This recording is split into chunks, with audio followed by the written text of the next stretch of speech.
At this very moment, things are taking place. They are somehow serious enough for the information and documents that I kept for you be revealed to you now. In a word, a manipulative operation unparalleled to this day on a planetary scale is being implemented and will be the final subject of my talk. As regards our era, everything in reality started just before World War II. Hitler had broken certain taboos, such as taking recourse to occultism and secret societies. The Ahnenerbe, a Nazi organization assigned with, among other things, archaeological and anthropological research, found this during an expedition to Afghanistan. This flying object is called Vimana, or Astra, by the English. Moreover, during exploration of the subsoil by the Russians and Chinese in 1927, traces of a very ancient nuclear explosion were detected. Certain sedimentary layers had been atomically vitrified 50,000 years ago. The very same phenomenon can be observed around today's nuclear test sites. One must understand that Hitler, thanks to these discoveries which he took highly seriously, was going to open a Pandora's box which no government, whether friend or enemy, wished to close afterward. Behind tragic history, which we all know, lies a theory based on the existence of full moons associated with a full geological cycle. According to Hans Oedinger, founder of the world ice theory, the Earth had undergone 4 semi-global extinctions of life due to the fall of one of these moons. Effectively, as one goes along, the satellite moved closer, gravity changed and triggered some deep mutation of the genetic standard, thereby creating a race of highly intelligent giants measuring approximately between 10 to 13 feet tall.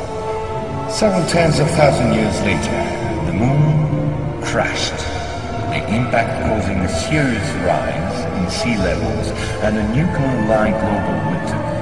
This race of giants was to disappear due to terrestrial gravity which had grown too powerful and incapacitating for their unusual size. Hitler was initiated to these doctrines, and contacts with Tibet in particular were frequent. The Nazis sought contact with the survivors of ancient civilizations, holders of ancient technologies like the previously described Vimanas. One of these civilizations spread out over the entire planet more than 600 pyramids made of stone, earth, and even iron. These pyramids are almost all pointed in the same direction, all have the same proportion as number pi, and all situated in magnetotelluric nodes. The oldest are in Asia. 2 of them are submerged, one south of Japan at Okinawa, another south of Cuba. These 2 were built about 12,000 years ago. I began by this small archaeological reminder for this reason. Our civilization is the 4th of the cycle which I described previously. Yes, I know that might well hurt our pride. We're neither the first nor the last. One must understand that the study and understanding of several recovered prototypes were the absolute priority to ensure Nazi's domination over the skies. The Allies, in parallel, focused on mastering atom and creating the first nuclear bombs. These secret bases were the center of all research supervised by the Nazis. In one of these bases worked Victor Schauberger, father of the Nazis' UFOs. Schauberger headed the Real Society in charge of anti-gravitational research.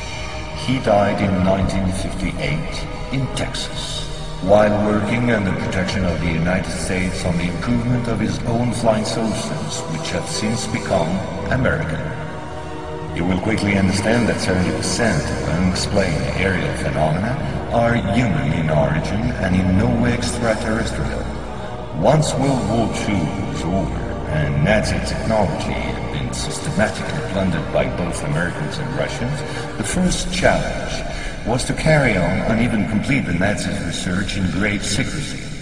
The program, called Project Rainbow, especially known for the Philadelphia experiment, was the immediate proof. Mathematician von Neumann who collaborated with Albert Einstein and Nikola Tesla on behalf of the Navy, succeeded in accidentally teleporting a Cannon-class destroyer's port, the USS Eldridge. These photos, supplied by Morris K. Jessup before his suspicious death, are rare testimonies for this unique experiment. In the same time, the first Indo-Aryan technology prototype trials did not go by unnoticed. The military had come up with a more efficient array than secrecy.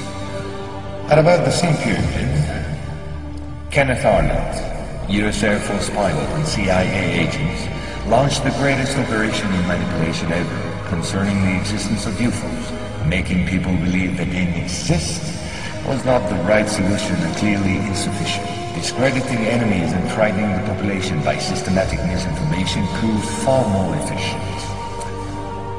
UFOs and parahuman belong henceforth to the movies, television, and collective paranoia, and not to the realm of scientists as it should have been the case.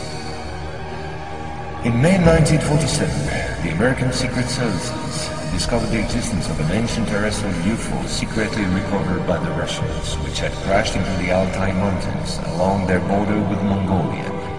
Tension between the two blocs immediately rose a serious notch. The discovery was spectacular, and so not to lose face, the Pentagon, in tandem with the CIA, decided to tell lies and imagine a huge bluff to convince both the Russians and the world at large that they too recovered a UFO in Roswell in July 1947. Of course, it wasn't true, but the bluff worked all the same.